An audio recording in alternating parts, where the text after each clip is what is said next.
அனைவருக்கும் அன்பான வணக்கம். நாம் இந்த நிகழ்ச்சியில் 2025ஆம் ஆண்டின் ராசி பலன்களை பார்க்கலாம். நிகழும் ஸ்ரீ மங்களகரமான குரோதி வருடம் மார்கழி மாதம் 17ஆம் தேதி புதன்கிழமை சுக்லபட்சத்து பிரதமை திதி பூராடம் நட்சத்திரம் கன்னி லக்னத்தில் சித்த யோகத்தில் 1/1/2025 புதன்கிழமை பிறக்கின்றது. புத்தாண்டு பிறக்கின்றது என்றாலே அனைவருக்கும் புதிய உற்சாகமும் ஒரு விதமான எதிர்பார்ப்பும் நம்பிக்கையும் பிறக்கும். ஒவ்வொருவர் உள்ளத்திலும் இந்த வருடத்திலாவது நல்ல வேலை கிடைக்குமா, திருமணம் நடக்குமா, வீடு கட்டுவோமா என்று அனைவருக்கும் ஒரு எதிர்பார்ப்பு இருக்கும். நமது வாழ்க்கையை நிர்ணயிக்கும் நவக்கிரகங்களின் சஞ்சார நிலைகளில் மிக முக்கிய மாறுதல்கள் இந்த 2025ஆம் ஆண்டு நிகழ்கின்றன. ராகுவும் கேதுவும் பயிற்சியாகின்றார்கள். ராகு 5ஆம் இடமான சிம்ம ராசிக்கு பயிற்சியாகின்றார். கேது 11ஆம் இடமான லாபஸ்தானமான கும்பராசிக்கு பயிற்சியாகின்றார். குரு பகவான் ரிஷபராசியிலிருந்து மிதுனராசிக்கு பயிற்சியாகின்றார். இவ்வாறாக நம் ஒவ்வொருவர் வாழ்க்கையிலும் குறிப்பாக குடும்ப வாழ்க்கை, மனைவி, மக்கள் ஆகியவற்றில் பல மாறுதல்களை ஏற்படுத்த உள்ளார்கள். மிதுன ராசிக்கு மாறும் குரு கும்பராசியில் உள்ள சனி பகவானையும் மற்றும் துலாம் தனுசு ராசிகளையும் தனது சுப பார்வையினால் தோஷமற்றவையாக மாற்றிவிடுகின்றார். இந்த புத்தாண்டின் தொடக்கத்தில் கிரகங்களின் சஞ்சாரத்தை பார்த்தால் ரிஷப ராசியில் குரு பகவான் வக்ரம், கடகராசியில் செவ்வாய் வக்ரம், கன்னி ராசியில் கேது, விருச்சிக ராசியில் புதன், தனுசு ராசியில் சூரியன் சந்திரன், கும்பராசியில் சனி பகவானுடன் சுக்கிரன், மீனராசியில் ராகு என இந்த வருடத்தின் தொடக்கத்தில் கிரகங்கள் சஞ்சரிக்கின்றன. மேலும் சுக்கிரன் சனி பகவான் வீட்டில் இருப்பதால் பெட்ரோல் டீசல் வரத்து குறையும், சமையல் எரிவாயு தட்டுப்பாடு வரலாம். செவ்வாய் நீசமானதாலும் லக்னத்துக்கு 7இல் நிற்கும் ராகுவாலும் வாகன விபத்துக்கள் அதிகரிக்க வாய்ப்பு உள்ளது.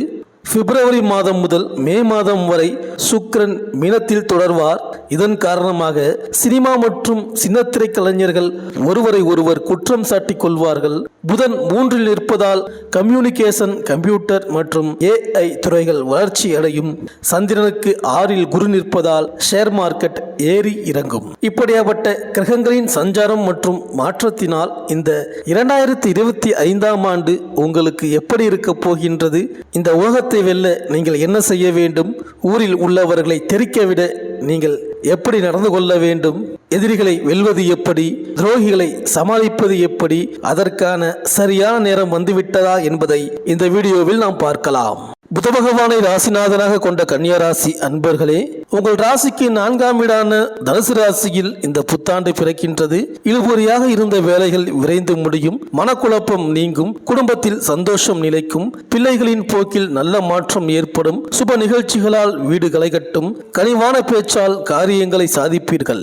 1/1/2025 முதல் 17/5/2025 வரை உங்கள் ராசிக்குள்ளேயே கேது பகவானும் உங்கள் ராசிக்கு 7ஆம் வீடான கலத்திரஸ்தானத்தில் ராகு பகவானும் சஞ்சரிப்பதால் தூக்கமின்மை, செரிமான கோளாறு, தலைச்சுற்றல், மன இறுக்கம் வந்து செல்லும். குடும்பத்தில் சலசலப்புகள் வந்து நீங்கும். மனைவிக்கு உடல் நலம் பாதிக்கலாம். ஆனால் 18/5/2025 முதல் 31/12/2025 வரை உங்கள் ராசியை விட்டு கேது விலகி 12ஆம் இடமான விரயஸ்தானத்திலும் ராகு பகவான் 6ஆம் இடமான ருணரோக சத்ருஸ்தானத்திலும் அமரப்போகின்றார்கள். பெரிய நோய் இருப்பதை போன்ற பிரம்மையிலிருந்து இனி விடுபடுவீர்கள்.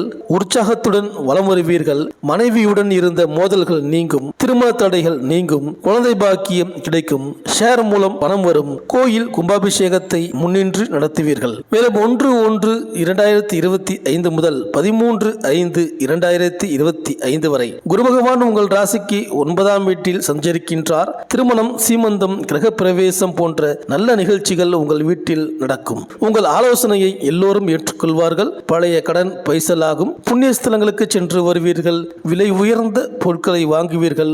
உறவினர், நண்பர்கள் வீட்டு விசேஷங்களை முன்னின்று நடத்துவீர்கள். 14/5/2025 முதல் இந்த வருடம் முடியும் வரை குரு பகவான் 10ஆம் இடமான தொழில் ஸ்தானத்தில் அமர்ந்திருப்பதால் சிறு சிறு அவமானம், ஏமாற்றம் வந்து நீங்கும். சட்டத்திற்கு புறமான வகையில் யாருக்கும் உதவ வேண்டாம். உங்கள் மீது சிலர் வீண் பழி சுமத்த முயற்சிப்பார்கள். அனாவசியமாக யாருக்கும் எந்த உறுதிமொழியும் தர வேண்டாம். சில நேரங்களில் காலங்களில் தர்ம சங்கடமான சூழ்நிலைகளில் சிக்குவீர்கள். மேலும் இந்த புத்தாண்டின் தொடக்கத்தில் சனி பகவான் உங்கள் ராசிக்கு 6வது வீட்டில் வலுவாக இருப்பதால் எத்தனை பிரச்சனைகள் வந்தாலும் அவற்றையெல்லாம் சமாளிக்கக்கூடிய மனோபலம் உங்களுக்கு கிடைக்கும். விஐபிக்களும் உங்களுக்கு ஆதரவாக இருப்பார்கள். ஷேர் மூலம் பணம் வரும். பழைய கடனில் ஒரு பகுதியை பைசல் செய்வீர்கள். கேட்ட இடத்தில் கடன் கிடைக்கும். வேற்று மொழிக்காரர்கள் உங்களுக்கு உதவுவார்கள். பயணங்களால் ஆதாயம் உண்டு. வழக்குகளில் வெற்றி கிடைக்கும். அந்த வெற்றி மூலம் சமூகத்தில் உங்கள் அந்தஸ்து உயரும். 29/3/2025 முதல் சனி பகவான் உங்கள் ராசிக்கு 7ஆம் இடமான கலத்திரஸ்தானத்தில் சென்று அமர்வதால் இந்த காலகட்டத்தில் எதிலும் தடுமாற்றமும் வீண் செலவுகளும் வந்து போகும். நேரம் ஒதுக்கி யோகா தியானம் செய்யுங்கள். நடைபயிற்சியும் இருக்க வேண்டும். வியாபாரிகளுக்கு அதிக முதலீடு செய்து சிக்கிக்கொள்ளாதீர்கள். வாடிக்கையாளர்களை அதிகப்படுத்த சலுகை திட்டங்களை அறிவிப்பீர்கள். அனுபவம் மிகுந்த வேலையாட்களை சேர்ப்பீர்கள். நன்கு அறிமுகம் ஆனவர்கள் என்றாலும் கடன் தர வேண்டாம். புரோக்கரேஜ் ஏஜென்சி வகைகளால் ஆதாயம் உண்டு. உணவு, இரும்பு, கட்டிடப் பொருட்கள், கமிஷன், ரியல் எஸ்டேட் வகைகளால் ஆதாயம் அடைவீர்கள். உத்தியோகஸ்தர்களுக்கு அலுவலகத்தில் வேலை சுமை அதிகரிக்கும். மற்றவர்கள் செய்யும் தவறுகளை தட்டி கேட்க போய் சக ஊழியர்களுடன் மனஸ்தாபம் வந்து சேரும். என்னதான் இரவு பகலாக உழைத்தாலும் அதற்கான அங்கீகாரம் கிடைக்கவில்லையே என வருந்துவீர்கள். விருப்பமில்லாத இடமாற்றம் உண்டு. மேல் அதிகாரியுடன் அவ்வப்போது மனஸ்தாபங்கள் இருந்தாலும் அனுசரித்து போவது நல்லது. அரசியல்வாதிகளுக்கு செல்வாக்கு அதிகரிக்கும். சிலருக்கு புதிய பதவி பாராட்டுக்களால் மகிழ்ச்சி ஏற்படும். இந்த சமயத்தில் வார்த்தைகளில் கவனம் இருந்தால் செல்வாக்கு நிலைக்கும். கட்சியில் உங்களுக்கு பிறகு வந்தவர்கள் யாராக இருந்தாலும் மட்டம் தட்டாதீர்கள், அலட்சியப்படுத்தாதீர்கள். பொது இடங்களில் வாக்குறுதிகளில் கவனமாக இருக்க வேண்டும். சின்ன சின்ன பொறுப்புகளில் இருந்தாலும் உங்கள் கவனம் முழுக்க திறமையை வெளிப்படுத்துவதில் இருப்பதுதான் நல்லது. உங்கள் செயல்களை மற்றவர்கள் புகழ வேண்டும் என்ற எண்ணத்தை நீங்கள் விட்டுவிடுங்கள். உங்களுக்கு நீங்களே தம்பட்டம் அடித்துக் கொள்ளாதீர்கள். எந்த சமயத்திலும் விளையாட்டாக கூட மேலிடத்துக்கு எதிரான வார்த்தைகளை பேச வேண்டாம்.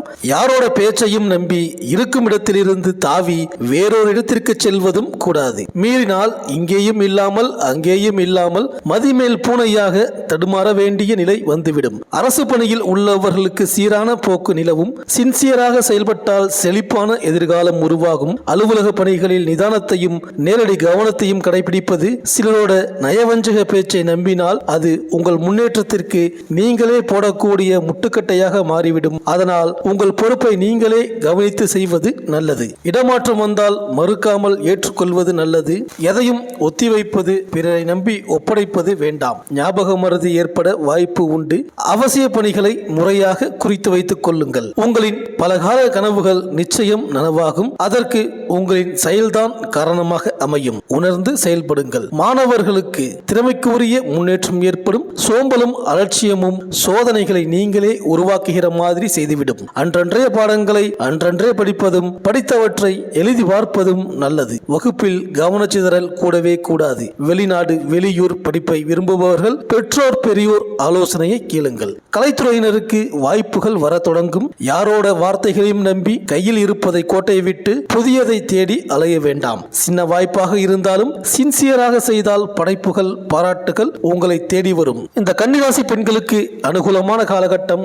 வீண் சினமும் வேண்டாத உணர்ச்சி வசப்படுதலும் தவிர்த்தால் வளமும் நலமும் தொடர்ச்சியாக உங்களுக்கு உண்டு. அதே சமயம் உங்கள் மேல் உண்மையான அன்பு, அக்கறை உள்ளவர்களை தவிர மற்ற யாரையும் நம்பி எந்த செயல்களிலும் இறங்க வேண்டாம். பெற்றோர் பெரியோர் உடல்நலத்தில் கவனம் செலுத்த வேண்டும். வீடு மனை யோகம் வரும். இந்த சமயத்தில் உரிய பத்திரங்களை முழுமையாக படித்து பார்த்துவிட்டு கையெழுத்திடுங்கள். ஆடை ஆபரணம் சேரும். அதே சமயம் அவை நிரந்தரமாக தங்க வேண்டும் என்றால் பாதுகாப்பு உணர்வு உங்களுக்கு அவசியம். தலைப்பட்ட மனப்பேறு, குல தெய்வத்தையும் முன்னோரையும் முறையாக வழிபட்டால் நிச்சயமாக கைக்குடி வரும். மகப்பேருக்காக காத்திருப்பவர்கள் உரிய மருத்துவ முறைகளை தவறாமல் கடைபிடியுங்கள். உங்களோட பல நாள் கனவுகள் நினைவாகும். கூர்மையான உபகரணங்களையும் மின் சாதனங்களையும் கவனமாக கையாளுங்கள். ஒழுக்கலான இடங்களில் கவனமாக கால்பதியுங்கள். தினமும் குலதெய்வத்தின் முன்னால் தீபமேற்றி வைத்து சில நிமிடங்களாவது கும்பிடுங்கள். வருடம் முழுக்க பிரகாசமாக இருக்கும். இந்த கன்னியாராசி அன்பர்கள் பரிக்கல், சிங்கர்குடி, பூவரசன் குப்பம் ஆகிய நரசிம்மர் ஸ்தலங்களை இந்த வருடத்தில் ஏதாவது ஒரு வியாழக்கிழமையில் தரிசனம் செய்துவிட்டு வாருங்கள். இந்த 2025ஆம் ஆண்டு உங்களுக்கு நல்லதே நடக்கும். இந்த வீடியோ உங்களுக்கு பிடிச்சிருந்தா லைக் பண்ணுங்க, உங்க ஃப்ரெண்ட்ஸ்களுக்கு ஷேர் பண்ணுங்க. நம்ம சேனலை தொடர்ந்து பார்க்க மறக்காம சப்ஸ்கிரைப் பண்ணுங்க. பக்கத்தில் இருக்கிற பெல் ஐக்கானை கிளிக் பண்ணிக்கிங்க. மீண்டும் அடுத்த வீடியோவில் சந்திப்போம். நன்றி, வணக்கம்.